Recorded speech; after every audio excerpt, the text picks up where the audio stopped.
북텔러 책 읽어드림. 주제별 읽어드림. 조선. 이승만의 토지개혁과 교육혁명. 2호 지음. 일부. 압제당한 자들의 초상. 조선의 인민. 이방인의 눈에 비친 있는 그대로의 조선. 조선의 역사는 불가사의하다. 500년이 넘는 장구한 세월 동안 붓을 든 선비가 칼을 든 무사를 다스렸다. 붓으로 칼을 제압하고 문으로 무를 통치한 기이한 역사다. 칼날을 무력하게 만들 정도로 조선의 붓은 강력했다. 선비들의 붓끝에서 습관처럼 쓰인 글자는 민이었다. 백성을 사랑한다는 애민이며 백성을 위한다는 위민이고 백성이 나라의 근본이라는 민유방본이었다. 그러나 이론과 실제 사이에는 숙명과도 같은 거리가 있다. 말과 행동 사이는 위선만큼 멀다. 예술적인 작품으로 탄생한 양반들의 서예에 남아있는 백성과 실제로 그 시절을 살아갔던 백성의 거리는 하늘과 땅만큼 멀었다. 조선 말기 이 땅에 찾아왔던 이방인들이 있다. 그들은 있는 그대로의 조선을 보았고 만난 그대로의 사람들을 기록했다. 그네들이 남긴 역사의 페이지를 넘기다가 혼마 규스케를 발견한다. 그는 일본의 지식인이었고 모험가였으며 스파이였다. 조선 팔도를 누비며 그가 남긴 기록은 일본의 조선을 알리는 중요한 정보가 되었다. 그 정보들은 훗날 일본이 조선을 강탈하는 길잡이가 되기도 했다. 혼마 규스케는 조선에 희한한 종족이 있다고 말한다. 해가 뜰 때부터 해가 질 때까지 아무 일도 하지 않고 담뱃대나 물고 누워있는 종족이다. 이처럼 게으른데도 부자의 대부분은 이들 종족이다. 혼마 규스케는 그들을 가리켜 양반 종족이라고 부른다. 일하지 않으면서 부자인 양반 종족과 정반대로 가혹한 노동에 시달리면서도 가난해야 하는 부류가 있다. 혼마 규스케의 조선 잡기를 인용한다. 조선에서는 중류 이상의 양반은 모두 하인이라고 하는 자를 데리고 있다. 이들은 봉급을 받고 노예가 된 것도 아니다. 대부분은 돈을 빌렸기 때문에 어쩔 수 없이 몸을 맡기고 있는 것이다. 그렇지 않으면 위력에 눌려서 인질이 된 자로 일단 이렇게 되면 자자손손 영구히 주인집의 천한 일에 복종하고 개나 말과 같이 일을 해야 할 의무를 갖는다. 저들 노예는 이러한 나쁜 관습에 속박되어 평생 주인집에 묶인 바가 된다. 장가를 가도 자식을 결혼시켜도 내 의사대로 할 수가 없을 뿐만 아니라 일하거나 쉬거나 말하거나 침묵하는 작은 일에 이르기까지 자유로이 할 수가 없다. 배가 고프다고 해서 밥을 계속해서 먹을 수 없다. 추워도 옷을 껴입을 수가 없다. 만사를 주인의 명령에 따르지 않으면 안 된다. 일단 하인이 된 자는 하늘로부터 받은 정신을 주인에게 바치고 개나 말과 같은 지경에 떨어져도 참담한 슬픈 눈으로 눈물을 머금고 일생을 마치지 않을 수 없다. 뿐만 아니라 평생 대대로 아무 것도 모르는 자자손손으로 하여금 이러한 기막힌 운명에 빠지게 하지 않을 수 없다. 그러므로 주인집의 대우가 가혹하여 도저히 참을 수 없게 되면 몰래 탈주하여 유민이 되는 자가 많다. 그러다 불행히도 다시 주인에게 사로잡히면 신의를 배반한 불충의 죄를 받아 한층 더 잔혹한 대우를 견뎌내지 않을 수 없다. 참으로 이들은 불쌍한 한 백성이라고 할 수 있다. 양반과 하인을 묘사하면서 일본의 정탐꾼은 탄식한다. 우리나라와 가까이 있는 이웃나라에 아직도 노예 제도가 행해지고 있다고 하면 누가 그것을 진실이라고 하겠는가? 스파이도 사람이었다. 호시탐탐 조선을 노리던 일본 정탐꾼의 눈에도 슬프고 불쌍한 사람이 밟혔다. 우리를 그토록 괴롭힌 자들의 눈에 비친 조선 하인의 슬픈 눈은 그래서 더 슬프다. 헐벗고 굶주린 채로 멸시와 천대를 받아야 하는 천민들의 운명에 대한 기록은 이 땅에 찾아온 이방인들의 기록 곳곳에서 발견된다. 미국 선교사 제이콥 로버트 무스는 무려 25년에 걸쳐 조선 말기와 식민지 시대의 강원도를 자전거로 여행했다. 가난한 농민들이 살았던 시골 마을들을 구석구석 살핀 그의 기록에는 조선인들을 향한 강렬한 애정이 담겨 있다. 혼마 규스케가 이익을 위한 시장의 관점에서 조선을 보았다면 대조적으로 제이콥 로버트 무스는 구원을 위한 선교지로 보았다.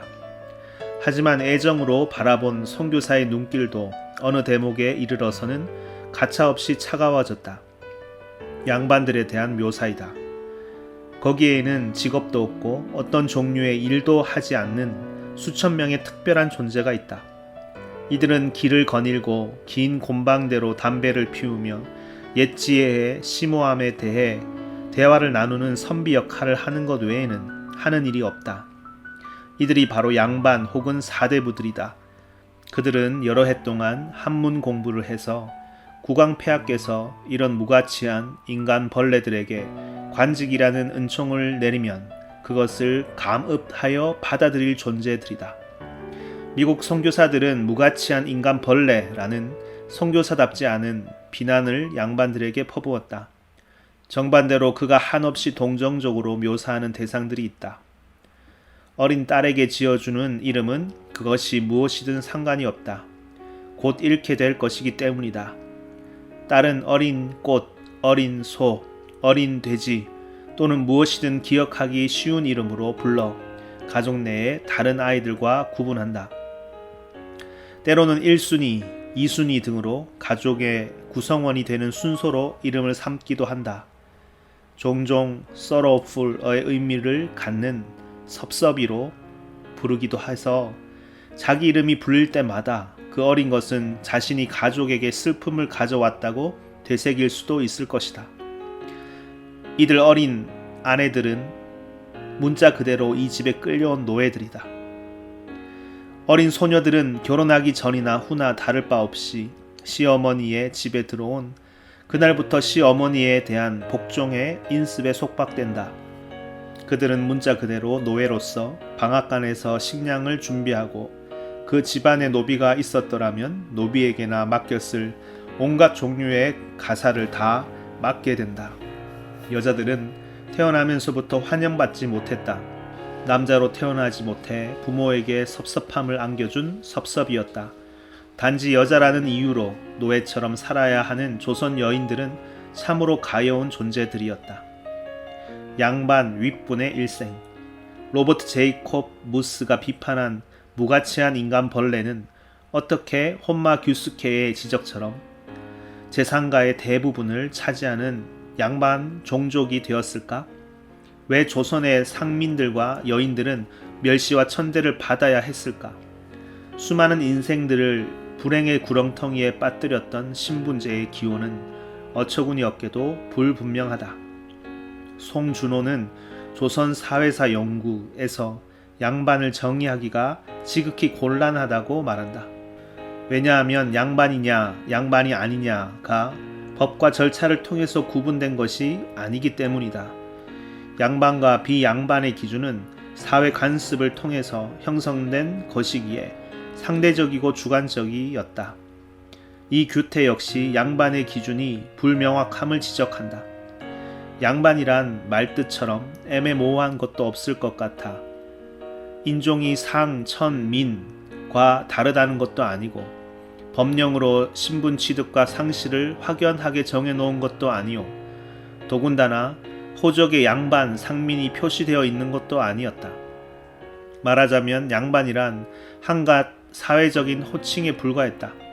따라서 학문적으로 정의를 내린다는 것은 당초부터 불가능한 일이다. 정의하기도 어려운 양반이라는 단어는 언제부터 사용되었을까? 그것도 명확하지 않다. 이규태는 원시 불학자치시대의 족장 및 원로의 유계, 품계가 높은 벼슬을 한 명문, 우수한 경학자를 배출한 가계 또는 그러한 가계를 매수 혹은 참칭한 자들을 총괄 지칭하는 명칭에서 비롯되었다고 추정한다. 다시 말해서 옛날부터 귀족이었거나 높은 벼슬을 했거나 세도를 부리던 집안들로부터 양반이 유래되었다는 추측이다. 하지만 명확한 기준으로 구분되지 않은 신분제는 인간의 삶을 명확하게 구분해 놓았다. 실제적인 삶에서 양반과 양반이 아닌 사람의 삶은 특권과 천대만큼 달랐다. 양반은 일하지 않는 사람들이었다. 육체로 노동하는 일은 아래 것들, 천한 것들, 상놈들의 차지였다. 육체 노동에 대한 극도의 천시는 일하는 것뿐 아니라 걷는 곳조차도 천하게 만들었다. 조선 말기의 관료들이 왕궁에 들어갈 때는 대개 가마를 타고 갔다. 양반들이 거드름을 피우며 앉아 있으면 아래 것들이 땀을 흘리며 가마를 들고 갔다. 하지만 왕궁 안에까지 가마를 타고 들어갈 수는 없었다.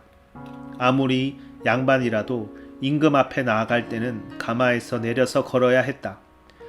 어쩔 수 없이 가마에서 내리면 하인들이 기다리고 있었다. 높으신 양반 임내는 양쪽에서 겨드랑이를 잡은 하인들에게 끌려가다시피 하면서 자신의 발로 걷는 수고를 최대한 피하며 왕궁으로 들어갔다. 이처럼 기이한 광경을 목격한 조선 말기의 이탈리아 외교관 로제티는 다음과 같이 말했다. 그들에게는 혼자 걷는다는 것 자체가 품위를 떨어뜨린다는 관념이 배어있다. 손 하나 까딱하지 않는 양반들이 부자로 살 수 있었던 이유는 토지와 노비 때문이었다. 조선은 농업 국가였다. 대부분의 백성들이 농사를 지었다. 농업에서 제일 중요한 두 가지는 농토와 노동력이다. 땅이 있고 농사 지을 사람이 있으면 수확을 거두는 것은 당연한 결과이다. 양반들은 땅을 소유하고 노비를 부렸기에 일하지 않고도 재산을 축적할 수 있었다. 양반가의 재산 정도를 확인할 수 있는 자료로 경북지방 고문서 집성이 있다. 영남대학교 이수건 교수가 중심이 되어 경상북도 지방의 양반가들이 소장하고 있는 문서를 조사해서 펴낸 자료집이다.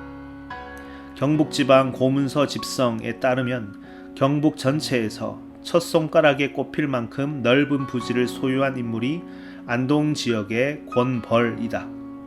그가 소유한 농토는 2312두락이었다.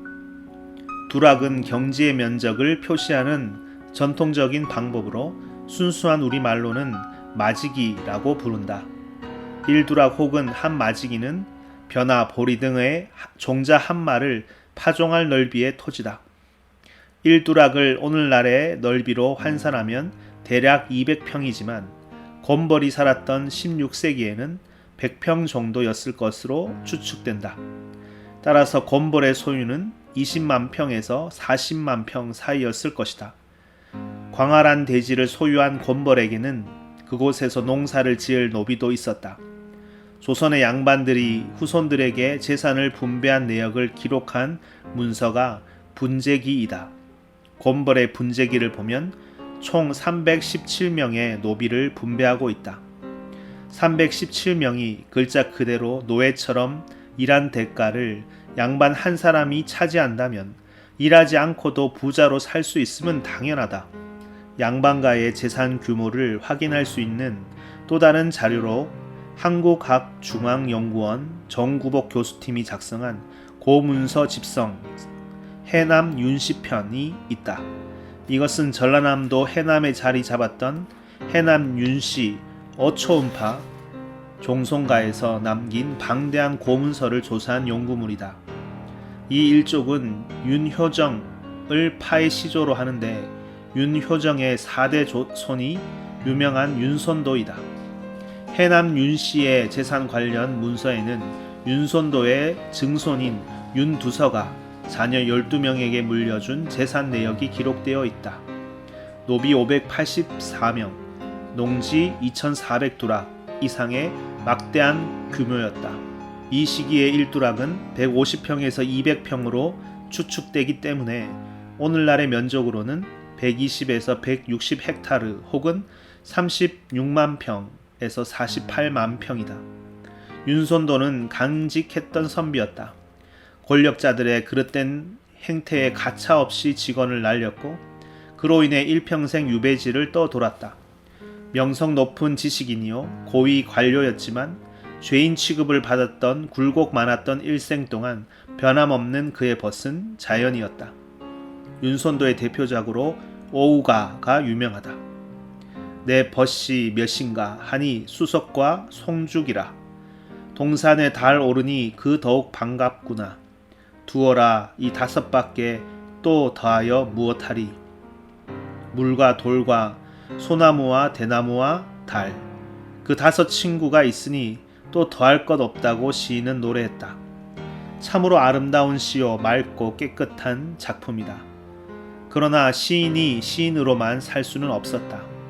시인은 시인으로만 살지도 않았다. 시인은 양반이었고 지주였다.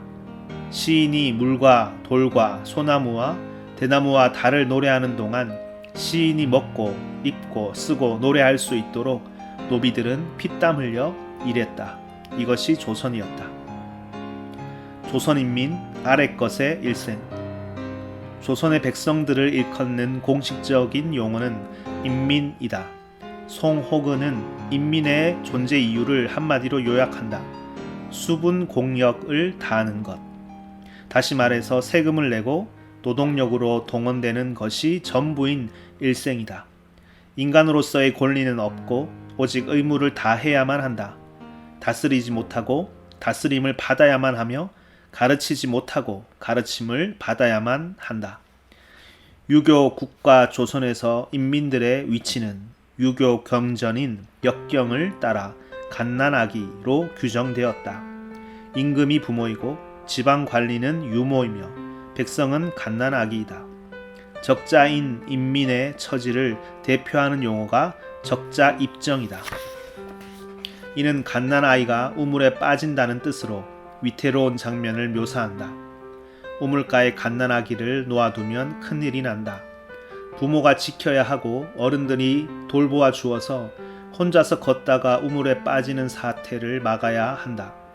이처럼 철없고 사리를 분별하지 못하며 위험을 보고도 위험인 줄 모르는 존재로 취급당했던 이들이 조선의 상민과 천민, 다시 말해 인민이었다.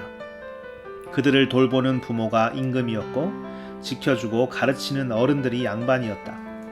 하지만 태어나서 죽을 때까지 갓난아기인 사람은 없다. 마찬가지로 나면서부터 어른이고 부모인 사람도 없다. 지극히 당연한 이치를 무시해서 누군가는 끝까지 어린아이로 반대로 누군가는 끝까지 어른으로 만들어 놓은 논리가 현실적으로 적합할 수는 없었다. 양반들은 신분제를 가리켜 하늘의 뜻이라고 주장했지만 사실은 인간의 굴레였을 뿐이다. 조선의 양반 사대부들은 백성들을 갓난아기라고 부르면서도 갓난아기들에게 너무나 가혹했다. 갓난아기를 보호한다는 명분을 내세웠지만 실제로는 가혹하게 부려먹으며 일을 시켰고 수확을 바치게 했다. 갓난아기의 노동을 착취해서 생계를 유지하는 어른, 그들이 조선의 지배층이었다. 짓밟히고 수탈당했던 백성들은 저항의 노래를 불렀다. 언제 누가 지었는지도 모르는 채로 사람들의 입에서 입으로 떠다녔던 노래의 한 토막을 소개한다. 일신이 살자하니 물것 겨워 못살리로다. 피겨 같은 가랑니, 보리알 같은 수통니, 잔벼룩 굵은 벼룩 외벼룩, 뛰는 놈 기는 놈의 피파 같은 빈대새끼, 사령 같은 등의 어미, 갈딱이 사마귀, 샘바퀴 누런바퀴, 바구미 거머리, 불이 뾰족한 모기, 다리 기다란 모기, 살찐 모기, 야윈 모기. 서민들의 노랫말은 직설적이다. 사람을 깨물어서 못살게 만드는 온갖 벌레들을 묘사한다. 벌레들처럼 다양하게 그토록 지긋지긋하게 그만큼 집요하게 양반들은 상민과 천민들을 괴롭힌다. 착취하는 지배층이 이끌어가는 나라가 온전할 수는 없다. 신분국가 조선이 멸망해 가던 1906년 이인직의 신소설 혈의 누가 발표되었다. 제목을 우리말로 옮기면 피눈물이 된다.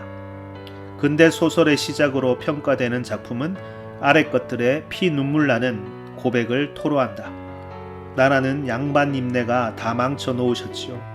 상놈들은 양반이 죽이면 죽었고 때리면 맞았고 재물이 있으면 양반에게 빼앗겼고 계집이 어여쁘면 양반에게 빼앗겼으니 소인 같은 상놈들은 제 재물, 제 계집, 제 목숨 하나 위할 수가 없이 양반에게 매였으니 나라 위할 힘이 있습니까? 입 한번 잘못 벌려도 오금을 끊어라, 귀양을 보내라 하는 양반님 서슬에 상놈이 무슨 사람값이 나가겠습니까? 사람값이 나가지 않는 상민들이 사람처럼 살려면 양반이 되어야 했다. 양반이 되면 가혹한 수탈을 면할 수 있었다. 그래서 백성들은 기를 쓰고 양반이 되려고 했다. 그 결과로 양반 숫자는 계속 늘어났다. 숙종 때 인구의 6.7%에 불과했던 양반 수가 93년 후인 정조 때는 30%로 늘어났고 다시 그로부터 75년 후인 철종 때는 44.6%로 늘어났다. 평민이나 천민보다 양반이 더 많아진 것이다. 이 규태는 이 현상을 가리켜 머리만 크고 다리는 가느다란 기형적인 신분 구조라고 표현했다. 가느다란 다리로 큰 머리를 지탱하려니 기울어질 수밖에 없다. 일하지 않는 사람은 늘어나고 일하는 사람은 줄어드니 나라가 망하지 않을 수 없었다. 양반의 수가 늘어나는 것과 마찬가지로 노비의 숫자도 늘어났다. 일부 평민들이 대규모로 양반이 되는 사이에 또 다른 일부 평민들과 몰락한 양반들은 노비로 전락해 버렸다. 조선 중기 명종 때 노비의 수가 40만에 달했다는 기록이 남아 있는데 고종 41년의 호구 조사에 의하면 그보다 훨씬 늘어 100만을 넘기고 있다. 100만이면 전 인구의 10분의 1에 해당한다. 10사람이 모이면 그 중에 한 사람은 노비였다는 사실이다.